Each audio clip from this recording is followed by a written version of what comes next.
ওকে, আমরা সিএসএস নিয়ে একটু কথা বলতে চাচ্ছি।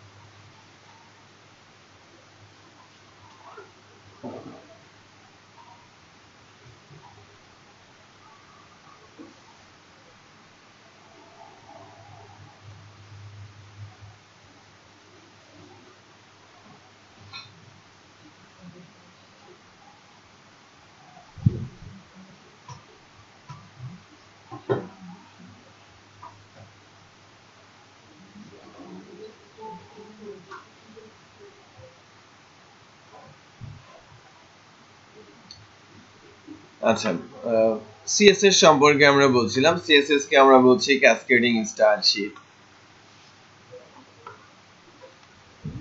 এটা কিভাবে কাজ করে? সিএসএস অ্যাকচুয়ালি একটা class based markup language. CSS এর ক্লাস কিভাবে লেখা হয় সেটা যদি আমরা বলি, বেসিক্যালি এই যে পাথগুলো দেখতে পাচ্ছেন সবই কি সিএসএস ফাইল। হ্যাঁ, আমরা যে ডিজাইনটা ইউজ করেছি এখানে নাম্বার অফ সিএসএস আছে এবং number of CSS number of ফাইলে মিনিংফুল নাম দিয়ে রাখা আছে। ওকে, সো প্রত্যেকটা ফাইলের মধ্যে হয়তো নাম্বার অফ সিএসএস ক্লাসেস আছে, সেই ক্লাসগুলো HTML ট্যাগের উপরে অ্যাপ্লাই করা হয়েছে।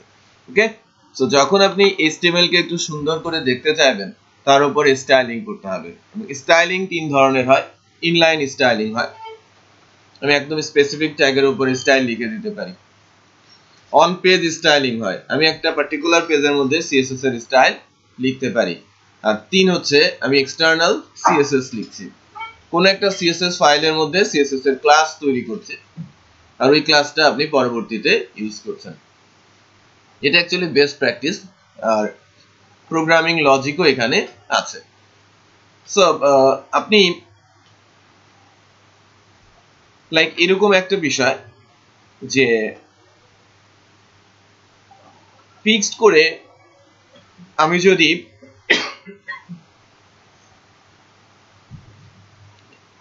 কোনো একটা লাইক এই টেবিলটার উপরে যে পাতটা আছে সেখানে একটা ডিফারেন্ট কালার আছে, এখানে আমি রেড কালার সেট করতে চাচ্ছি। যদি এখানে স্পেসিফিক করে রেড কালার সেট করা থাকে এটা কি অন্য কাজে ইউজ করা যাবে? যাবে না। বাট কালারটা যদি আমি এরকম রাখি যে আমি ইচ্ছে মতো সেট করতে পারছি, যখন যে টেবিল আমার সামনে আসে সেখানে আমি সেট করে দিতে পারি, তাহলে যে কোনো টেবিলের উপরে সেটা ইউজ করা যাবে। মানে ইউজ করার জায়গাটা বা এরিয়াটা আমার বেড়ে যাবে, রাইট? সো আমি যদি আলাদা করে কালার না করে কালারের জায়গাটাকে আলাদা করে রাখি এবং সেটা যদি আমার প্রয়োজনীয় এলিমেন্টের উপরে অ্যাপ্লাই করতে পারি তাহলে ইউজ করার জায়গাটা অনেক বেড়ে যাচ্ছে। তো বেসিক্যালি সিএসএস টা করা হচ্ছে কারণ হচ্ছে যে আমি যেন একটা ক্লাসের মাধ্যমে একাধিক ট্যাগকে কন্ট্রোলে নিতে পারি বা একাধিক ট্যাগকে আমি যা করতে চাচ্ছি সেটা করতে পারি। স্টাইলিং, ইনলাইন স্টাইলিং আগে অনেক বেশি ইউজ হতো, এখন প্রফেশনাল প্রজেক্টে ইনলাইন স্টাইলিং অ্যালাউ করা হয় না। হ্যাঁ, যদি আপনি করে থাকেন তাহলে সেটা রিমুভ হয়ে যাবে যে কোনো সময়। দু একটা জায়গাতে অ্যালাউ করা হচ্ছে যেখানে অন্য কোনো ওয়ে নেই। লাইক আপনি ইমেল বডি তৈরি করছেন যেটা অ্যাকচুয়ালি ক্লায়েন্ট মেশিনের ইমেলে যাবে, আপনার সাইটের মধ্যে সেটা থাকবে না। তো সেক্ষেত্রে ওখানে ইনলাইন স্টাইলিং ছাড়া অন্য কোনো ওয়ে নেই, সেখানে ইনলাইন স্টাইলিং অ্যালাউড। ওকে, দুই, আপনি বেসিক্যালি মনে করেন কোন একটা প্রিভিউ তৈরি করেছেন যেটা অ্যাকচুয়ালি পিডিএফ আকারে হয়তো জেনারেট করতে হবে, সেখানেও এক্সটার্নাল সিএসএস কাজ করবে না, আপনাকে ইনলাইন স্টাইল করতে হবে। আদারওয়াইজ ওয়েব রিলেটেড বা ওয়েবে পেজের মধ্যে কোনো একটা কিছু আসছে সেখানে ইনলাইন সিএসএস আপনি লিখেছেন, সেটা প্রজেক্ট ম্যানেজার বা টিম লিডার অথবা সিনিয়র ডেভেলপার কেউই অ্যালাউ করবে না। ওকে, আচ্ছা, আর এটা অ্যাকচুয়ালি ডিজাইন ইস্যু, ডিজাইনারদের কাজ। সে আপনাকে দেবে আর আপনি সেটা এক্সিকিউট করবেন আপনার মতো করে। আচ্ছা, যখন আমরা সিএসএস কনসেপ্টে আছি, সিএসএস কে বেসিক্যালি আমরা যা বলে থাকি সেটা হচ্ছে এরকম: selector,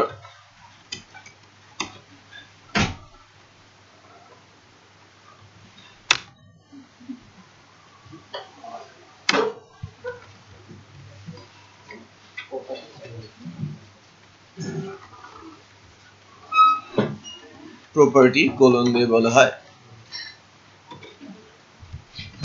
values.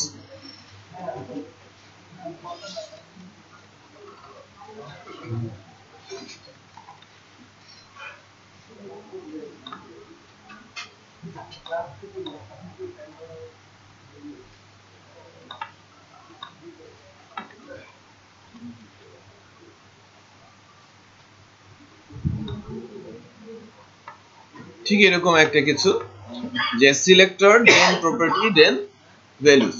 So property values number of হতে পারে। আমি যখন একটা সিএসএস ক্লাস লিখবো, যে মনে করেন আমার এই আউটারে একটা স্কোয়ার শেপ আছে, তাই না? সো স্কোয়ারটার একটা বর্ডার দেখা যাচ্ছে, ব্যাকগ্রাউন্ডে একটা কালার আছে, টেক্সট দেওয়া হচ্ছে, টেক্সটের একটা কালার আছে। সবকিছু মিলে যদি আমি সিএসএস দিয়ে এরকম একটা বক্সই তৈরি করতে চাই, তাহলে আমাকে মিনিমাম 3টা প্রপার্টি লিখতে হবে। মিনিমাম 3টা প্রপার্টি লিখতে হবে। 1 নম্বর প্রপার্টি জাস্ট বক্সা বানানোর জন্য উইথ, দেন কি হাইট, দেন ব্যাকগ্রাউন্ড কালার, তাহলে একটা বক্সের মতো মনে হবে। দেন বর্ডারের একটা কালার আছে, খেয়াল করেছেন? তার জন্য একটা প্রপার্টি। আর যেহেতু বাই ডিফল্ট কালার ব্ল্যাক, আমি এর জন্য অন্য কোনো প্রপার্টি দেওয়ার কথা চিন্তা করছি না। আবার যদি আমি কালার ফিক্স করে দিতে চাই, তাহলে আবার আরেকটা প্রপার্টি আমাকে লিখতে হবে। তার মানে আমার প্রপার্টি ভ্যালুস দিয়ে যেতে হবে। প্রত্যেকটা ভ্যালুর শেষে সেমিকোলন দেওয়াটা ম্যান্ডেটরি, এটা রুলস। আর সবার শেষে যে প্রপার্টিটা থাকবে সেখানে সেমিকোলনটা ম্যান্ডেটরি না, বাট দিলে কোনো ক্ষতি নেই। ক্লিয়ার? ওকে, সো এই হচ্ছে আমাদের সিএসএস লেখার স্টাইল। আমি শুরুতেই আমাদের যে এইচটিএমএল ফাইলগুলো আছে, আমি হোম ফাইলটাতে ফর এক্সাম্পল আমি এখানে একটা প্যারাগ্রাফ আছে, খেয়াল করেছেন? প্যারাগ্রাফে আমি ইনলাইন স্টাইলিং করছি, স্টাইল বলছি, কালার,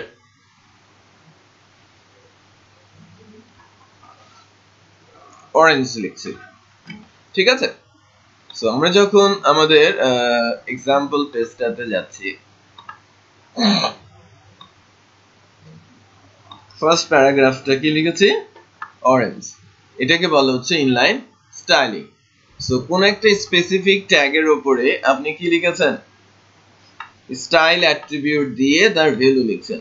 আমরা যারা সিএসএস জানি তারা জানি যে এরকম কালারের মতো এরকম প্রপার্টির সংখ্যা নাম্বার অফ, তাই না? মোর দেন 200 এরকম প্রপার্টিজ রয়েছে। সো আমি যদি একাধিক প্রপার্টি অ্যাড করতে চাই এখানে, সো ডেফিনেটলি আমি যদি আরেকটা প্রপার্টি এখানে অ্যাড করি, কমা দিয়ে আমরা কি বলবো? Font size. খেয়াল করেছেন?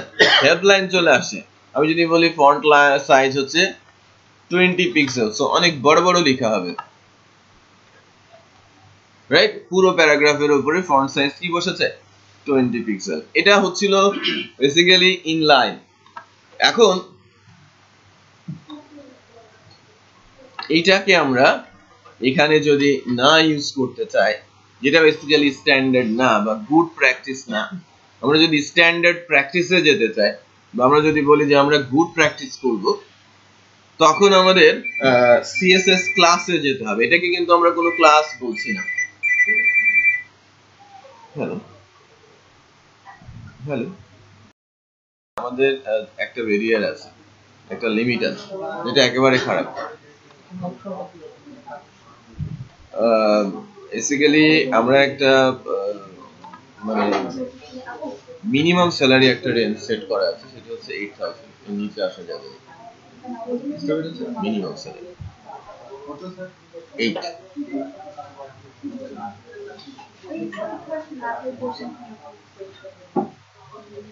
আচ্ছা, সো আমি ইনলাইনে নিয়ে কথা বলছিলাম। আমি ইনলাইন স্টাইলিং এ এখানে দেখাচ্ছিলাম যে স্টাইল আমি ট্যাগ ইউজ করে অ্যাট্রিবিউট ভ্যালু দিচ্ছি। এখন আমি যদি ইনলাইন স্টাইল না দিয়ে এটা অন পেজ সিএসএস লিখি তাহলে আমি কিভাবে লিখব? অন পেজ সিএসএস এর জন্য আমরা যে জায়গাটাকে বেছে নিব সেটা হচ্ছে হেড সেকশন।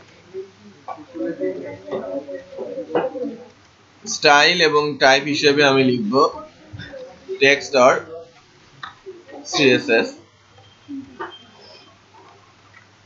ঠিক আছে, আপনি স্টাইলের টাইপ হিসেবে আপনি লিখছেন টেক্সট অর সিএসএস। এই যে এনভায়রনমেন্টটা কার্সর যেখানে ব্রিফ করছে এই এনভায়রনমেন্টটা হচ্ছে বেসিক্যালি সিএসএস এনভায়রনমেন্ট। এখানে আমি সিএসএস এর ক্লাস লিখতে পারি। সিএসএস এর ক্লাস ইউজার ডিফাইন লেখা যায়, সিএসএস এর ক্লাস এইচটিএমএল ট্যাগের নাম অনুযায়ী লেখা যায়। মনে করেন আমি পি বলেছি, প্যারা একটা ট্যাগ আছে না, পি ট্যাগ। এখন এখানে আমি বলছি কালার, হ্যাঁ এটা অন পেজ বলা হয়, ঠিক আছে। তারপরে আমি বলছি ফন্ট সাইজ। সো আমাদের এই পেজে এই ওয়েবসাইটে বা আমাদের এই ওয়েব পেজের মধ্যে দুইটা প্যারাগ্রাফ আছে, দুইটা প্যারাগ্রাফেই এটা ইমপ্যাক্ট করবে। খেয়াল করেছেন যে দুইটা প্যারাগ্রাফই কি হয়েছে, আমার ওই সিএসএসটা পেয়ে গেছে। 40 পিক্সেল আমি বলেছি, যদি 20 পিক্সেল বলি, 20 পিক্সেল বলা হয়েছে। সো আমার যতগুলো প্যারাগ্রাফ থাকবে সবগুলো প্যারাগ্রাফে অটোমেটিক সেটা অ্যাপ্লাই হয়ে যাবে যদি আমার ট্যাগের নামে কোনো ক্লাস দেয়া হয়। এটাকে বলা হয় জেনারেল ক্লাস, জেনারেল সিএসএস।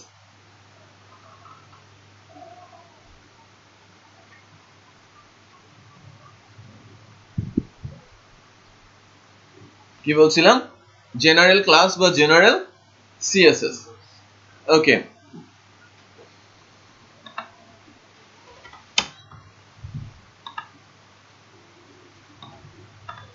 যা কল করার কিন্তু প্রয়োজন নেই। আর জেনারেল সিএসএস লেখা হয় কি দিয়ে?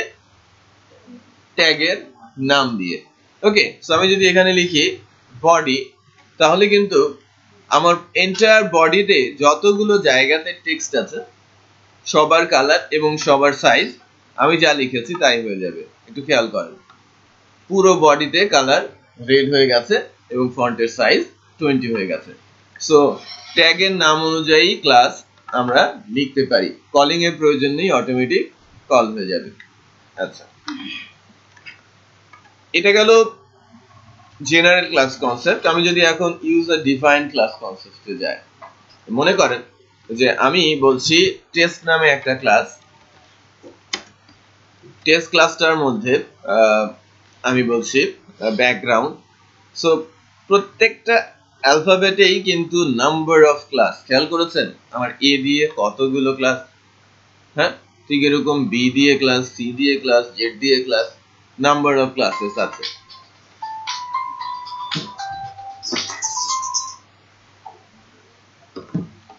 আচ্ছা, সো আমি যদি ব্যাকগ্রাউন্ড লিখি, ব্যাকগ্রাউন্ড কালার আমি সিলেক্ট করেছি। কালার পিকার আনার জন্য যেটা করতে হয়, কন্ট্রোল দিয়ে স্পেস যখন আপনি দেবেন তখন কিন্তু একটা লিস্ট চলে আসবে কালারের নাম অনুযায়ী। কালার চুজার যে সিলেক্টেড আছে, এন্টার প্রেস করলে আমার কালার চুজারটা চলে আসছে। ওকে, দেন আমি এখান থেকে আমার কালারটা আমি চুজ করতে পারি। ঠিক আছে, চুজ করে ওকে প্রেস করলে যে কোডটা বসছে এটাকে বলা হয় হেক্সাডেসিমাল কোড, হেক্স কোড। হ্যাঁ, 6 ডিজিট হেক্স কোড যার সামনে হ্যাশ থাকবে।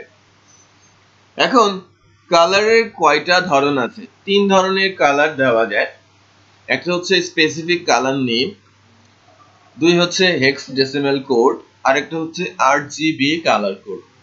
ওকে, সবচেয়ে বেশি ইউজ হয়ে থাকে হেক্স কোড। হ্যাঁ, আরজিবি কালার কোডও আমরা অনেক সময় ইউজ করে থাকি, বাট স্পেসিফিক ভাবে কালারের নেম ইউজ না করাটাই ভালো। ওকে, এখন টেস্ট যে ব্যাকগ্রাউন্ড কালারটা আমি সেট করেছি, এখানে যেহেতু এটা ইউজার ডিফাইন ক্লাস, কোনো এইচটিএমএল এর ট্যাগ না, অটোমেটিক সেটা অ্যাপ্লাইও হবে না। ওকে, বাট এই টেস্ট ক্লাসটা এখন আমি আমার এখানে যতগুলো ট্যাগ আছে সবার উপরেই অ্যাপ্লাই করতে পারি, যতগুলো HTML এর ট্যাগ আছে সবার উপরেই দিয়ে দিতে পারি। বাট প্রবলেম ইজ দ্যাট যেহেতু এটা ইউজার ডিফাইন্ড ক্লাসকে দুই ভাবে কল করা যায়। আমরা প্রথমে শিখছিলাম না যে HTML ট্যাগের উপরে কিছু ইউনিভার্সাল অ্যাট্রিবিউট আছে, লেখা যায় ID, class, right? So ID বা ক্লাসের মাধ্যমে আমি CSS এর ক্লাসকে HTML ট্যাগে অ্যাপ্লাই করি। তো যদি কোনো ক্লাসের সামনে ডট দেওয়া হয় তাহলে সেটা কল করতে হয় কি দিয়ে? ক্লাস নামে অ্যাট্রিবিউট ইউজ করে। যদি কোনো ক্লাসের সামনে আমরা হ্যাশ ইউজ করি তখন আমরা আইডি ইউজ করে থাকি। তখন আমরা ইউজ করি কি? আইডি। আবার আমরা ইউজ করে থাকি কি? ডট হলে ক্লাস।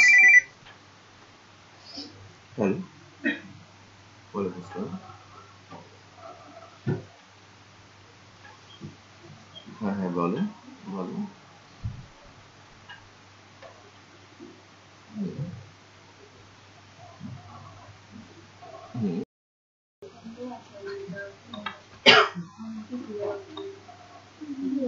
আচ্ছা, তাহলে বেসিক্যালি যা বলছিলাম যে দুইটা জিনিস, ডট বা হ্যাশ লেখা যায়, ডট লেখা যায় বা হ্যাশ লেখা যায়।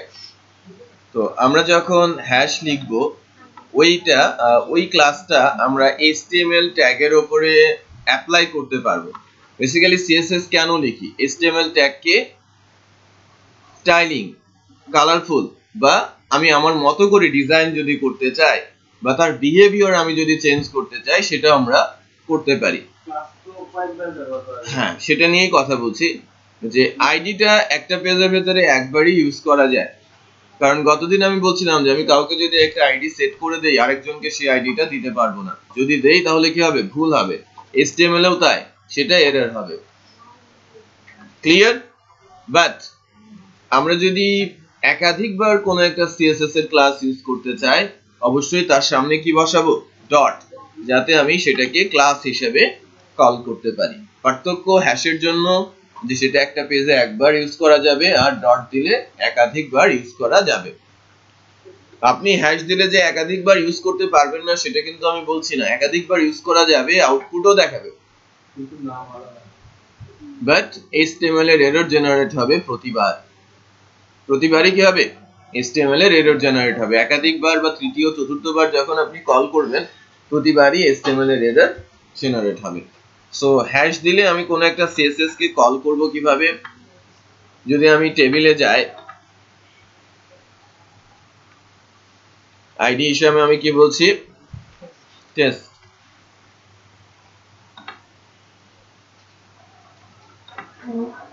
এন্ড টেবিলের পুরো ব্যাকগ্রাউন্ডটা কি হয়ে গেছে? আমি ইয়েলো বলতে চেয়েছি, ইয়েলো হয়েছে।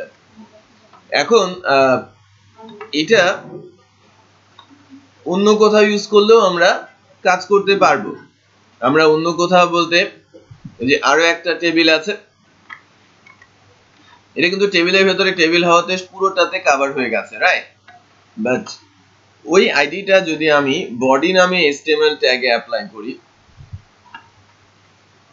বডিতে, সেখানেও কাজ করবে। বাট কি জেনারেট হবে? এরর জেনারেট হবে। এখান থেকে একটা এরর জেনারেট হবে। দেখেন সেটা অ্যাপ্লাই হয়ে গেছে, বাট এরর জেনারেট হবে।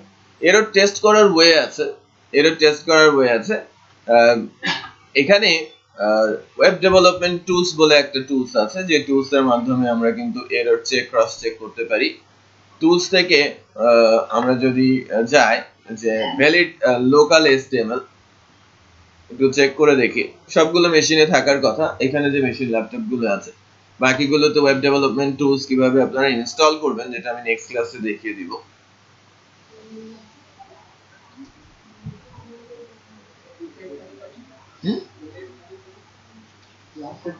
লাস্টেরটা ওয়েব ডেভেলপমেন্ট টুলস।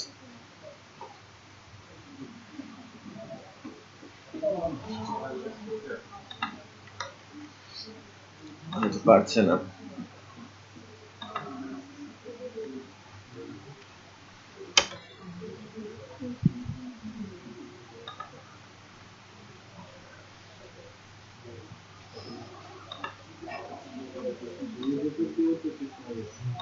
হুম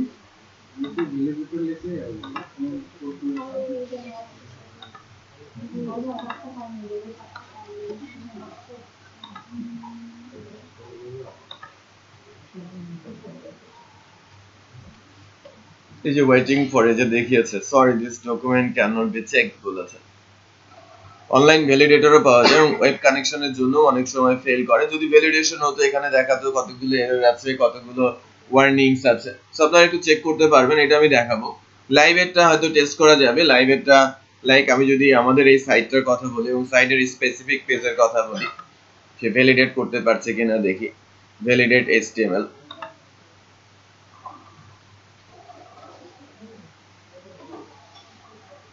দেখি ইন্টারনেট কোনো ইস্যু আছে আমরা একটু দেখি।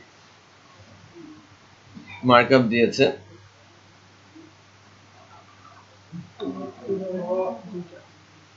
1 2 3 4টা এরর রয়েছে এখানে। HTML এর 4টা এরর এখানে রয়েছে, খেয়াল করেছেন? সে লাইন নাম্বারও বলে দিয়েছে, লাইন নাম্বার 120 132 কোথায় কোথায় এরর রয়েছে, কি কি কারণে এরর হচ্ছে সেটাও কিন্তু এখানে দেওয়া হয়েছে। সো পুরো পেজের এরর কিন্তু দেখাচ্ছে। আবার আমি যদি কোনো একটা পপুলার সাইটের কথা বলি, সেই পপুলার সাইটের ভ্যালিডেশনও আমরা করতে পারি। বাই দ্য ওয়ে এটা হচ্ছে রুলস, বাট আমাদের এররটা যখন দেখেন, এটা এখানে কিন্তু অলরেডি আমাকে মার্ক করে দিয়েছে। এখানে বলছে ID test was here the first occurrence, এটাকে বলছে কি সেকেন্ড occurrence, রাইট? সো বেশ কিছু এরর কিন্তু সে পাচ্ছে। তো যদি আমরা এখানে ডটের জায়গায় হ্যাশের জায়গায় ডট ইউজ করতাম আর এখানে যদি ক্লাস ইউজ করতাম, তাহলে কিন্তু কোনো এরর নেই, খেয়াল করেছেন? হ্যাঁ, তাহলে কোনো এরর আমরা পেতাম না। স্টিল আরেকটা বিষয় আছে, এই টেবিলটার জন্য হাইট, তাই না? এই টেবিলটার জন্য হাইট দেওয়াতে কিন্তু এরর এসেছে। আমরা যদি এই টেবিলের জন্য একটা ক্লাস লিখি আলাদা করে, তাই না? এই টেবিলের জন্য যদি আমি আলাদা করে ক্লাস লিখি, অথবা টেস্ট ক্লাসের মধ্যেই আমি দিয়ে দিচ্ছি হাইট, এবং হাইট আমি বলছি 1300 পিক্সেল, এখন কিন্তু এররটা চলে গেছে, খেয়াল করেছেন? এখন এররটা চলে গেছে এবং কাজও করছে। সো বলেছিলাম না যে HTML এ যে এরর গুলো আসছে এটা আমরা ফিক্স করে শিখবো কি দিয়ে? CSS দিয়ে। তো CSS বেসিক্যালি যেটা করে থাকে, HTML এর উপর স্টাইলিং করা হয়। ইভেন HTML এর ডিফল্ট যে বিহেভিয়ার সেটা চেঞ্জ করে নতুন এমন ভাবে তার চেহারাটা তৈরি করা যায় যে আপনি দেখে বুঝতেই পারবেন না যে এই ট্যাগটার এরকম চেহারা, রাইট? সো প্যারাগ্রাফে একটা বোল্ড টেক্সট দেয়, তাই না? বাট প্যারাগ্রাফ ট্যাগটা হেডার ট্যাগ, এবং হেডার ট্যাগটা আপনি এরকমও করতে পারেন যে তার বিহেভিয়ার চেঞ্জ করে আপনি একটা হেডার ট্যাগ লিখলে সেখানে ব্যাকগ্রাউন্ড সেট হয়ে যাবে, এরকমও আপনি করে ফেলতে পারেন। তার মানে আপনি HTML ট্যাগের নেচারই পুরোটা চেঞ্জ করে দিতে পারেন ইউজিং CSS। মানে CSS এর মাধ্যমে পুরো HTML ট্যাগকে আমরা কন্ট্রোল করতে পারি।